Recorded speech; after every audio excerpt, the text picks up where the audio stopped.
જય શ્રી કૃષ્ણ મિત્રો. પહેલા ભાગમાં આપણે જોયું કે ભગવાનના કયા કયા અવતારો છે. તો બીજા ભાગમાં આપણે જે પ્રથમ સ્કંદ અધૂરો હતો ત્યારથી શરૂઆત કરીએ. નારદજી કહે છે, મારો જ દાખલો આપું. હે મુનિ, પૂર્વ જન્મમાં હું દાસી પુત્ર હતો. મારી માતા જે આશ્રમમાં કામ કરતી હતી ત્યાં હું રહેતો હતો. ચાતુર્માસમાં એ આશ્રમમાં ઘણા ઋષિઓ નિવાસ કરતા હતા. તે ઋષિઓ રોજ જ્ઞાન કથાઓ તેમ ભગવત કથાઓ કરતા અને તેમના અનુગ્રહ વડે તે હું સાંભળતો. પરિણામે મને શ્રી ભગવાન પ્રત્યે પ્રીતિ થઈ. ચાતુર્માસ પછી ઋષિઓ આશ્રમમાંથી વિદાય થયા ત્યારે મને પણ તેમની સાથે જવાનું ખૂબ મન થયું હતું. પણ મારી માતાની મારા પ્રત્યેની આસક્તિની હું અવગણના કરી શકું એમ ન હતો. દેવયોગે એક રાત્રે મારી માતા સાપ કરડવાથી તત્કાળ મૃત્યુ પામી. પછી હું મુક્ત બની રહ્યો અને આશ્રમમાંથી નીકળીને ઉત્તર દિશા તરફ રવાના થયો. પ્રવાસ દરમિયાન હું થાકી જતો, ભૂખ તરસે દુખી થતો, પરંતુ માર્ગમાં એક પવિત્ર નદીને તીરે મીઠું જળપાન કરી એક વિશાળ પીપળાના વૃક્ષ હેઠળ ઋષિઓ બેસતા હતા એવું આસન કરીને બેઠો અને શ્રી ભગવાનના સ્વરૂપ વિશે મન એકાગ્ર કરી ધ્યાનમાં મગ્ન બની રહ્યો. કેટલાક સમય પછી મેં ભગવાન નારાયણ વાસુદેવનું સ્વરૂપ મારા મનોચક્ષુ સમક્ષ પ્રત્યક્ષ થયું એવું અનુભવ્યું. હું ભાવાવેશ ભર્યો બની રહ્યો. મારું સમસ્ત અસ્તિત્વ ભગવત આનંદથી ઉભરાઈ રહ્યું. ત્યાં તો ભગવાન અદૃશ્ય થઈ ગયા. હું શોકમગ્ન બની ગયો.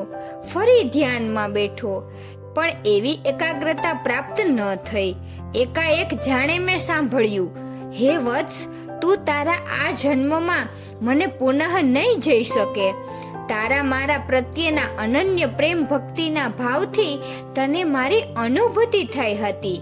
તારો આ દેહ છૂટી ગયા પછી તું મારું સાનિધ્ય પ્રાપ્ત કરી શકીશ અને તારો એ પ્રેમ ભાવ અખંડ બની રહેશે. એ પછી નિરંતર મેં પ્રભુના ગુણગાન કરવામાં સમય વ્યતીત કર્યો અને નિસહસ્પૃહ અને મદરહિત બની રહી મત્સરના ત્યાગપૂર્વક મારા મરણ સમયની રાહ જોવા લાગ્યો. વર્ષો પછી કાલાંતરે વીજળીના ઝબકારા સમાન મારો કાળ પ્રગટ થયો. મારું 5 ભૂતોનું શરીર પડી ગયું. પછી હું ભગવાન નારાયણના શરીરમાં જ જાણે સમાઈ ગયો. એ પછી યુગોના અંતે ભગવાનમાંથી જ પ્રગટ થયેલા બ્રહ્માએ સ્મૃતિ થતા જગત સર્જવા ઈચ્છા ધરી. ભગવાન ઈચ્છાથી મરીચી આદિના સાથે હું પછી બ્રહ્માના પુત્ર તરીકે જન્મ્યો અને એમના આદેશાનુસાર અખંડ બ્રહ્મચારી એવો હું ઉપલબ્ધ થયેલી આ સ્વર બ્રહ્મની શોભતી વીણા વગાડતો અને ભગવાનની લીલાઓ ગાતો સમસ્ત વિશ્વમાં 3 લોકમાં વિચરું છું. સર્વકાલે જાણે શ્રી ભગવાનના દર્શન કરું છું અને સદૈવ આનંદમાં રહું છું. હે વ્યાસ મુનિ, મેં પ્રથમ કહ્યું તેમ આ સંસાર સાગરમાં દુઃખ, નિરાશા અને ગ્લાનિ ભર્યા મનુષ્યો માટે નૌકારૂપ બની રહે એવું ભગવાનના અદ્ભુત ચરિત્રો વાળું સર્જન કરો. આપ તો નિષ્પાપ છો. તમારા એવા સર્જનથી જ મનુષ્યોનું પોતાનું કલ્યાણ સાધી શકશે. શું તે કહ્યું? સત્યવતીના પુત્ર વ્યાસને આટલું કહીને નારદ વ્યાસ પાસેથી ચાલ્યા ગયા. વ્યાસ મુનિ નારદજીના વચનો પર ચિંતન કરતા થોડી વાર બેસી રહ્યા. પછી ચક્ષુઓ બંધ કરી ભગવાન નારાયણમાં મન પરોવી ધીમે ધીમે સમાધિમાં લીન થઈ ગયા. ભક્તિ યોગ દ્વારા સારી રીતે નિર્મળ અને નિશ્ચર કરેલા મનમાં પછી તેમણે ક્ષીરસાગરમાં શેષનાગમાં પોઢેલા ભગવાન નારાયણના દર્શન કર્યા અને પછીનું સકલ સર્જન વિરાટ પુરુષનું તેમ પ્રાદુર્ભૂત બ્રહ્માનું તેમ સમસ્ત વિશ્વનું ભગવાનની વિભૂતિઓનું તેમ ઘણા કલ્પો દરમિયાન જે બન્યું હતું તે બધું જોયું અને એ પછી તેમણે વિશુદ્ધ ચિત્તવાળા બની રહીને મહાન ભાગવત પુરાણની રચના કરી. ભગવાનના અનુગ્રહ બળના પ્રતાપથી જ તેમણે સર્જેલા અદ્વિતીય ગણાય એવા એ શ્રીમદ ભાગવત ગ્રંથને એમણે પ્રથમ પોતાના પુત્ર શુકદેવજીને ભણાવ્યો. અહીં સોનકને શંકા થાય છે કે શુકદેવજી તો નિવૃત્તિ પરાયણ અને સર્વ વિષયમાં નિઃસ્પૃહ અને કેવળ આત્મામાં જ આનંદ પામનારા છે, તો એમને આ વિશાળ ભાગવત સંહિતા ભણવાનું શું કારણ? જવાબમાં સૂત પુરાણીએ કહ્યું કે આત્મામાં જ આનંદ પામતા મુનિઓ પણ ભગવાનની નિષ્કામ ભક્તિ તો કરે જ છે. શ્રી સુખદેવજી શ્રી હરિના અલૌકિક ગુણોથી આકર્ષાયેલી બુદ્ધિવાળા હોવાથી જ એમણે ભાગવતનું અધ્યયન કર્યું અને એ પછી એમણે આ ભાગવત પરીક્ષિત રાજાને અનેક ઋષિ મુનિઓના સાનિધ્યમાં કહી સંભળાવી એને વિશ્વમાં પ્રસિદ્ધ કર્યું. એ પછી શૌનકાદી ઋષિઓએ પરીક્ષિત રાજાનો શુકદેવજી સાથે શી રીતે સત્સંગ થયો તે જાણવાની ઈચ્છા વ્યક્ત કરી. સૂતજી પછી કહેવા લાગ્યા કે મહારાજ પરીક્ષિત અર્જુનના પૌત્ર હતા. તેઓ માતા ઉત્તરાના ગર્ભમાં હતા તે વખતે અશ્વત્થામાએ મૂકેલા બ્રહ્માસ્ત્રથી તેમનું ભગવાન શ્રી કૃષ્ણએ રક્ષણ કર્યું હતું. કૌરવો અને પાંડવોના યુદ્ધમાં અનેક યોદ્ધાઓ વીરગતિ પામ્યા હતા. સમગ્ર કૌરવ દળનો નાશ થઈ ગયો હતો. ભીમે જેની જાંઘ તોડી નાખી હતી તે રાજા દુર્યોધન છેલ્લા શ્વાસ ઘૂંટી રહ્યો હતો. એના પક્ષમાં માત્ર 3 માણસો જીવતા હતા: કુલગુરુ કૃપાચાર્ય, કૃતવર્મા અને અશ્વત્થામા. પક્ષનો વિનાશ જોઈને દ્રોણપુત્ર અશ્વત્થામા સમર્થ બ્રાહ્મણ હોવા છતાં સારાનો વિવેક ભૂલી ક્રોધવશ બની રહીને જાણે કે બ્રહ્મ રાક્ષસ બની ગયો. રાત્રે બધા ભરનિંદ્રામાં હતા તે વખતે તે પાંડવોને મારવા તેમની છાવણીમાં છાનો મનો ઘૂસી ગયો. છાવણીમાં પાંડવો તો ન હતા, તેમના દ્રૌપદીના 5 પુત્રો તથા દ્રુપદ્ર રાજાના પુત્રો ત્યાં સૂતા હતા. અશ્વત્થામાએ શસ્ત્ર વડે એ બધાનો ક્રૂર સંહાર કરી નાખ્યો. પ્રાતઃકાલે આ જાણતા પાંડવ પક્ષમાં હાહાકાર મચી ગયો. દ્રૌપદીના દુઃખની તો કલ્પના જ ન થાય એમ હતું. અર્જુન દ્રૌપદીને એ પાપીનું મસ્તક લાવીને તારે ચરણે ધરું છું એવું વચન આપી કૃષ્ણ સાથે રથમાં બેસીને નાસી રહેલા અશ્વત્થામા પાછળ ગયો અને તેને પકડી પાડ્યો. તે ગુરુપુત્ર તેનો બાળપણનો મિત્ર હોવાથી અર્જુન તેનું માથું ઉતારી લેવામાં પાછો પડી રહ્યો. અર્જુનની ધર્મ બુદ્ધિની પરીક્ષા કરતા હોય એમ શ્રી કૃષ્ણએ તેને કહ્યું, વેદાંતનો પારગામી હોય એવો બ્રાહ્મણ પણ જો અતતાઈ બની રહ્યો હોય તો તેને મારવામાં પાપ નથી વગેરે કહીને તેને ઉશ્કેરવા માંડ્યો. પણ અર્જુન તેને ન મારતા તેને બાંધીને દ્રૌપદી સમક્ષ લઈ ગયો અને કહ્યું, સામ્રાજ્ઞી, આ પાપીને તારી સમક્ષ હાજર કર્યો છે. તું કહે તે પ્રમાણે હું તેની સાથે વર્તું. દ્રૌપદી શોક નિમગ્ન હતી, પણ કરુણાથી ઉભરાતા હૃદયવાળી એ દ્રૌપદીએ ક્રોધને દૂર કર્યો અને અશ્વત્થામાની માતા કૃપિના દુઃખનો વિચાર કરીને એણે ગુરુપુત્રને છોડી મૂકવાની અર્જુનને સૂચના કરી.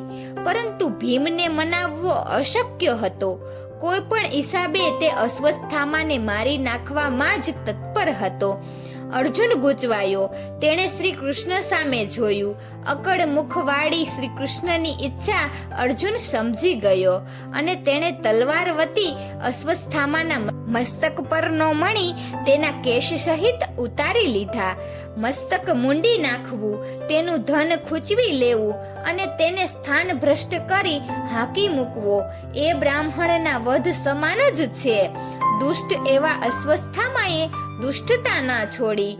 પાંડવોનો વંશ ઉખેડી નાખવા એણે ઉત્તરાના ગર્ભ પર બ્રહ્માસ્ત્ર છોડ્યું. ભગવાન શ્રી કૃષ્ણએ પોતાના સુદર્શન ચક્ર દ્વારા તે બ્રહ્માસ્ત્રને શાંત કરી દઈ ગર્ભનું રક્ષણ કર્યું. બાળક પૂરેપૂરું વૃદ્ધિ પામ્યું અને યથા સમયે તેનો જન્મ થયો.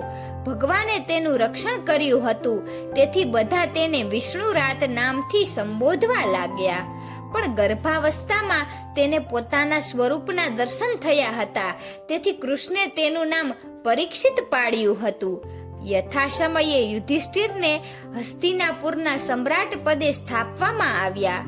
શ્રી કૃષ્ણની સલાહ પ્રમાણે તે રાજાએ કેટલાક યજ્ઞો પણ કર્યા. ચારે દિશાઓમાં તેમનો પવિત્ર યશ ફેલાયો. પ્રજા પણ બધી રીતે સુખી હતી, પરંતુ યુધિષ્ઠિર સ્વયં અશાંત હતા. પિતરાઈઓ, ગુરુજનો અને મોટા મોટા નૃપતિઓ યુદ્ધમાં મૃત્યુ પામ્યા હતા, અને એમાંય અભિમન્યુની થયેલી હત્યા, તેમ દ્રૌપદીના પુત્રોની અને તેના ભાઈઓની અસ્વસ્થતામાં કરેલી હત્યા વગેરે બનાવો તેમનાથી ભૂલાતા ન હતા. આ બધું મારે લીધે જ, મારા રાજ્ય લોભને લીધે જ થયું, એમ જ એ ધર્મપુરુષને લાગતું હતું. આ અંગે તેમને થતી વ્યથા જોઈને શ્રી કૃષ્ણએ એમને આશ્વાસન આપતા કહ્યું કે જે કાંઈ બન્યું છે તે માટે તો નિયતિ કારણભૂત હતી. અધર્મીઓ મરાવાના જ હતા. શોક ત્યજી દ્યો અને બાંધવો તથા દ્રૌપદીને સુખી કરો. વ્યાસજીએ તથા નારદજીએ પણ કૃષ્ણની વાતને અનુમોદન આપ્યું. એ પછી ભીષ્મ દ્વારા શ્રી કૃષ્ણએ યુધિષ્ઠિરને સમજાવ્યા. યુધિષ્ઠિર સમજતા હતા છતાં તેમને આમ દુખી થતા જોઈ ભીષ્મે કહ્યું કે તમારું જે જે અપ્રિય થયેલું છે તે સર્વ જેમ વાદળોની હાર વાયુને આધીન છે, તેમ પાલન કરનારા સાથે લોક જેને અધીન છે તે કાળે કરેલું છે એમ હું માનું છું.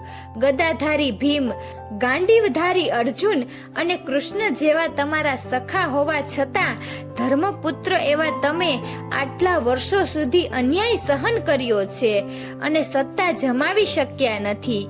એ બધી તો ભાવિની લીલા છે.